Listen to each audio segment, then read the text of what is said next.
Halo semuanya, nama saya Muhammad Jidan Fadilah dari kelompok 5. Jadi di sini saya ingin mempresentasikan hasil tugas besar kami yang nomor A.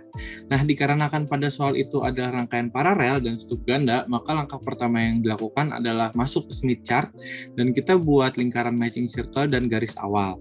Nah, kemudian kita tentukan garis dan lingkaran rotated circle-nya juga sejauh DAS atau 0,3 lambda dengan perputaran berlawanan arah jarum jam. Selanjutnya juga kita melakukan perhitungan ZNE dan YN, di mana nilai ZN-nya itu setelah kita masukkan adalah 0,4 plus J 0,4, dan YN-nya adalah ZNE diputar sejauh setengah lingkaran.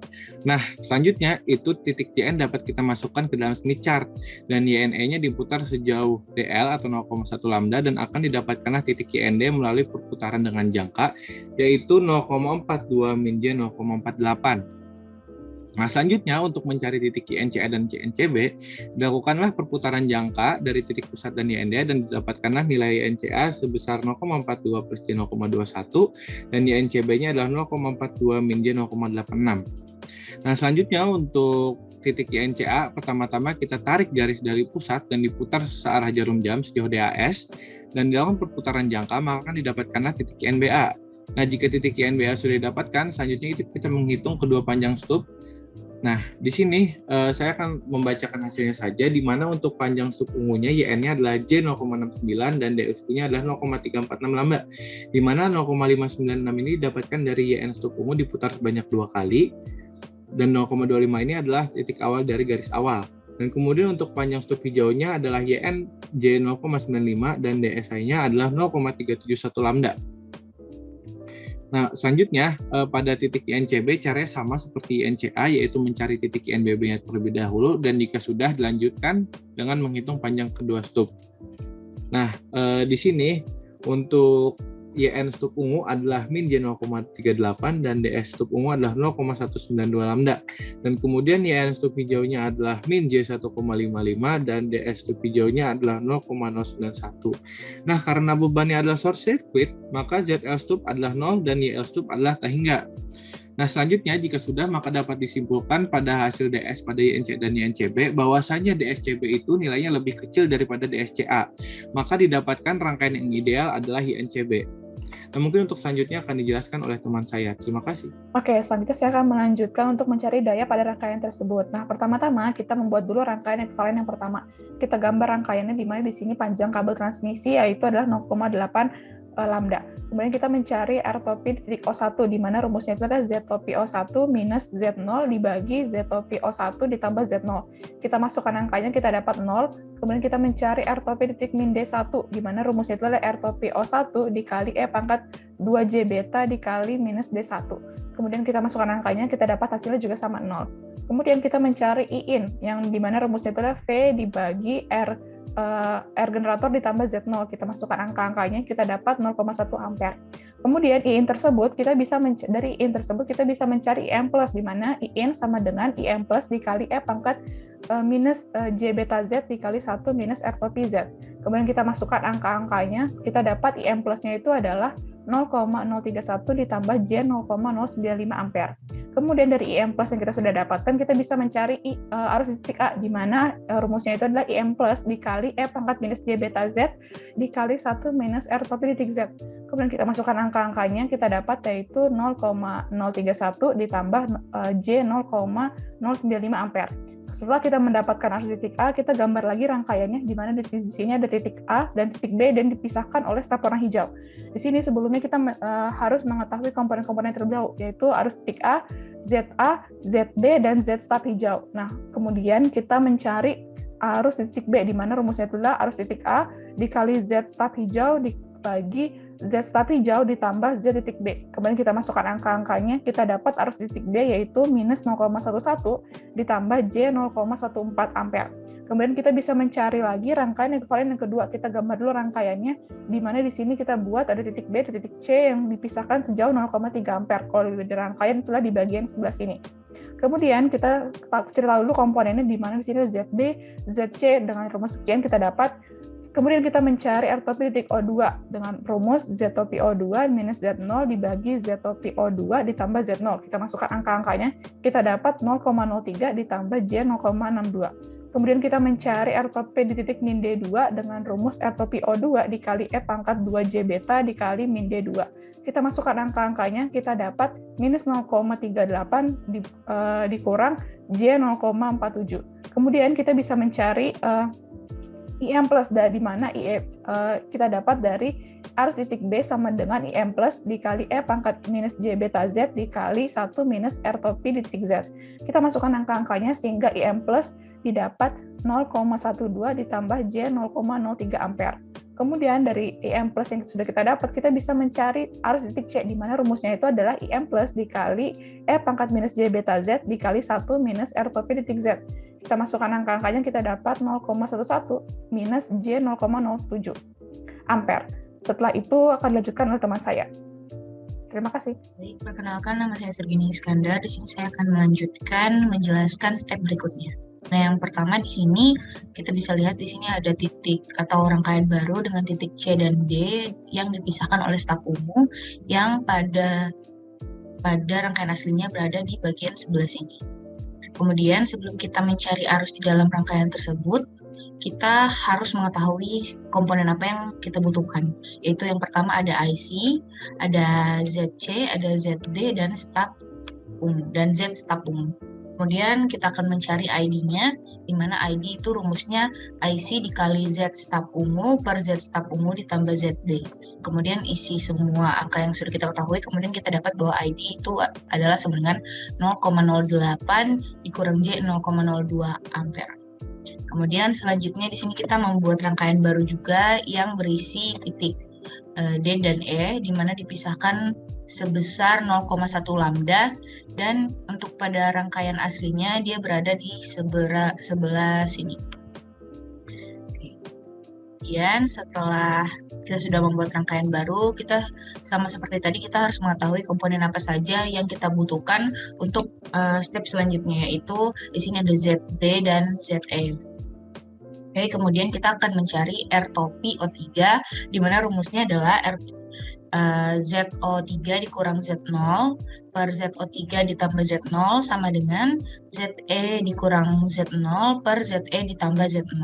Kemudian isi semua angka yang sudah kita ketahui, kemudian kita dapat bahwa R top P O3 itu sama dengan minus 0,32 ditambah J 0,37. Kemudian berikutnya kita akan mencari R top P minus D3, dan itu rumusnya adalah R top P O3 dikali E pangkat 2J beta dikali minus 3D, minus D3. Kemudian kita isi semua angka yang sudah kita ketahui, kemudian kita dapat bahwa R top P minus D3 itu adalah 0,25 ditambah J 0,41. Kemudian dari hasil yang sudah kita dapat tadi dari R top P O3 dan R top P minus D3, kita bisa mencari IM plus, di mana IM plus itu untuk mencari IM plus kita menggunakan rumus ID, di mana ID sama dengan IM plus dikali E pangkat minus J beta Z dikali 1 kurang R top P Z. Nah, kemudian kita taruh semua nilainya, terus kita pindah ruaskan IM plusnya, kemudian kita dapat bahwa IM plusnya itu sebesar 0,09 dikurang J 0,03 ampere. Kemudian di sini kita mencari arus di titik E atau IE, di mana rumusnya adalah IM plus dikali E pangkat min J beta Z dikali 1 kurang R Z. Kemudian kita masukkan semua angka yang sudah kita ketahui tadi, terus kita mendapat bahwa arus yang ada di titik E adalah sebesar 0,10 atau 0,10 kurang J 0,07 ampere. Kemudian kita masuk ke rangkaian ekivalen ketiga, di mana di sini sebelum itu kita butuh komponen RL dan IOut, karena di sini kita akan mencari daya total dari rangkaian ini. Kemudian rumus daya total adalah PL sama dengan IOut pangkat 2 dikali RL. Nah, untuk mendapat IOut itu kita bisa lihat di sini bahwa IOut itu sama dengan IE, itu maksudnya arus yang keluar itu sama dengan arus yang ada di titik E, yaitu arus yang ada di titik E itu adalah 0,10 kurang C 0,07. Kemudian RL itu kita ambil dari rumusnya ZL, di mana ZL sama dengan RL ditambah JXL, dan hasilnya ada 20 tambah J 20. Jadi di sini RL-nya adalah 20. Kemudian kita masukin semua angka yang tadi sudah kita dapat, dan kita dapat bahwa daya totalnya adalah 0,1 dikurang J 0,2 watt.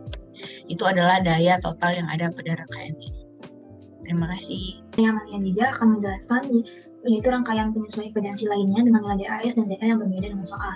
Di sini kelompok kami membuat rangkaian staf ganda paralel dengan DAS 0,35 lambda dan DL 0,15 lambda. Lalu untuk menghitung panjang staf, pertama-tama adalah dengan mencari ZNE. Dengan rumus DSL per Z0 dapatkan hasil 0,4 plus J 0,4. Selanjutnya adalah mencari YNE. Dengan ZNE diputar searah jarum jam lambda per 4 didapatkan hasil 1,25 minus J 1,25. Lalu selanjutnya adalah mencari titik YND. Dengan rumus YNE diputar searah DL, yaitu didapatkan hasil 0,35 minus J 0,17. Untuk titiknya, Y dan E berada di sini, YNE berada di sini, dan YND berada di sini. Selanjutnya adalah menghitung YNCA. Untuk menghitung YNCA, bilangan materialnya itu harus sama dengan bilangan material YND. Maka YNCA yaitu 0,35 minus J 0,09. Lalu selanjutnya adalah menghitung YNBB sama dengan YNCA diputar searah jarum jam DAS mendapatkan hasil 1,1 minus J 1,13. Selanjutnya untuk menghitung panjang staf ungu, rumusnya yaitu YN staf ungu sama dengan YNCA minus YND. Lalu didapatkan hasil J 0,08. Karena di soal bebannya short circuit, maka ZL staf ungu sama dengan 0 dan YL staf ungu sama dengan 4,3. Lalu DS ungunya sama dengan 0,513 minus 0,25 sama dengan 0,263 lambda. Selanjutnya adalah menghitung panjang staf hijau, yaitu 1, YNBA 1 minus YNBA didapatkan hasil plus J 1,13. Untuk DS hijaunya sama dengan 0,63 minus 0,25 sama dengan 0,384 lambda. Untuk letak staf ungu dan staf hijaunya yaitu berada di sini. Selanjutnya adalah menghitung YNCB. Didapatkan titik 0,35 minus J 1,4. Lalu menghitung YNBB didapatkan hasil 1 plus J 2,4. Untuk panjang staf ungunya didapatkan hasil minus J 1,23. Lalu untuk DS ungunya sama dengan 0,109 lambda. Untuk panjang staf hijaunya didapatkan hasil minus J 2,4 dan DS-nya sama dengan 0,313 minus 0,25 sama dengan 0,063 lambda. Untuk letak staf ungu dan staf hijaunya berada di bawah sini. Tarik garis. Lalu untuk kesimpulannya adalah DSCB itu kurang dari DSCA. Diketahui bahwa DSCB hasilnya adalah kurang dari DSCA, maka rangkaian yang ideal adalah yaitu DS ungu 0,109 lambda dan DSH 0,063 lambda, yaitu yang menggunakan perhitungan dengan YNCB. Hasil slide chart-nya adalah sebagai berikut. Untuk perhitungan YNCB yang paling ideal. Ya, perkenalkan saya Muhammad Jafar Jirahan. Saya akan menjelaskan tentang daya 1 rangkaian 2. Yaitu yang pertama yaitu rangkaian ekivalen 1 RO6. Kemudian kita masukkan rumusnya yaitu akan menghasilkan 0. Yang kemudian R min 0,85 lambda, kita masukkan rumus dan angka-angkanya, dia akan menghasilkan 0 juga. Kemudian kita akan membahas tentang IIN yang pertama kita masukkan rumusnya yaitu V RG plus Z0. Ya, kita masukkan angka-angkanya, lalu kita akan menghasilkan yaitu min 0,1A. Kemudian kita masukkan kembali yang IIN sama dengan I, Z sama dengan min 0,7 lambda. Kemudian kita masukkan rumusnya menghasilkan min 0,030 plus J 0,095 ampere. Yang kemudian rumus IA yaitu I Z sama dengan 0. Kita masukkan rumusnya dan masukkan angkanya, kita menghasilkan min 0,030 plus J 0,095 ampere. Kemudian kita tambahkan lagi itu yang IA-nya, kita merumuskan IA sama dengan 0,030 plus J 0,095. Kemudian kita teruskan mencari IB sama dengan IA. Z2 per Z2 plus ZB, itu kita masukkan angkanya, kita hasilnya yaitu min 0,258 plus J 0,023. Lalu kita mencari rangkaian ekivalen duanya ya. Yang di sini berarti YNC sama dengan 0,35 dikurangi J 1,4. Kemudian ZC-nya 8,40 ditambah J 33,61. Kemudian kita mencari RO4-nya, itu kita masukkan masukkan rumusnya dan kita masukkan angka-angkanya, maka akan menghasilkan yaitu min 0,28 plus J 0,74. Setelah itu kita cari R min 0,35-nya, yaitu kita masukkan rumusnya dan kita masukkan angka-angkanya, akan menghasilkan min 0,17 plus J 0,47. Sekian dari saya, akan dilanjutkan oleh teman saya. Perkenalkan, nama saya Kurniawan Setia Putra dari kelompok 5. Di sini saya akan melanjutkan penjelasan dari teman saya mengenai daya pada rangkaian kedua. Pertama-tama kita harus mencari IM plus dari rangkaian ekuivalen 2, yaitu IB sama dengan IM plus E min JBZ 1 min RZ, di mana dipindah ruaskan dan hasil dari IM plusnya adalah minus 0,89 minus J 0,26. Dan selanjutnya kita harus mencari IJ-nya, yaitu IM plus E min JBZ 1 min RZ, dan hasilnya adalah minus 1,16 plus J 0,114 ampere. Selanjutnya kita harus mencari nilai dari IB pada rangkaian ekuivalen kedua dengan rumus IC dikali Z stub merah dibagi Z stub merah ditambah ZD, dan hasilnya adalah minus 0,224 minus J 0,220 ampere. Pada perhitungan selanjutnya kita harus mencari jarak D dan E-nya menggunakan DL, yaitu jaraknya 0,15 lambda. Pertama-tama kita harus mencari R0O1-nya, yaitu dengan rumus ZO1 min Z0 dibagi ZO1 plus Z0. Hasilnya adalah minus 0,32 plus J 0,37. Dan selanjutnya mencari R minus 0,15 karena jaraknya dari ke kiri ke kanan. RO1 dikali E pangkat 2 JB min 0,15 lambda, dan hasilnya adalah 0,10 minus J 0,46. Setelah itu kita harus mencari IM plusnya lagi dengan rumus ID sama dengan IM plus E min JBZ 1 min RZ. Tinggal dipindah ruas saja, dan hasil dari IM plusnya adalah minus 0,297 minus J 0,035. Selanjutnya kita harus mencari IE-nya dengan rumus plus E min JBZ 1 min RZ, dan hasilnya adalah minus 0,162 minus J 0,57, di mana I out sama dengan IE, dan IE-nya adalah minus 0,162 diambil J 0,157, ZL-nya adalah RL tambah JXL, yaitu sama dengan 20 plus J 20, dan dayanya adalah I out kuadrat kali RL, di mana hasilnya adalah 0,03 plus J 10,16. Sekarang saya akan melanjutkan penjelasan mengenai soal nomor D, yaitu pilihlah skema RPI yang paling baik. Di sini kelompok kami membuat dua rangkaian, yaitu rangkaian 1 dan rangkaian 2. Pertama-tama kita mengubah daya pada rangkaian 1 ke bentuk perak, dan bentuk hasilnya adalah 0,22 sudut 63,43 derajat. Dan pada rangkaian 2 hasilnya adalah 10,16 sudut 89,83 derajat. Maka dari itu skema RPI yang paling baik pada rangkaian 2, karena daya yang skema RPI yang paling baik salah satunya adalah karakteristiknya adalah memiliki daya yang besar. Sekian dari saya, terima kasih.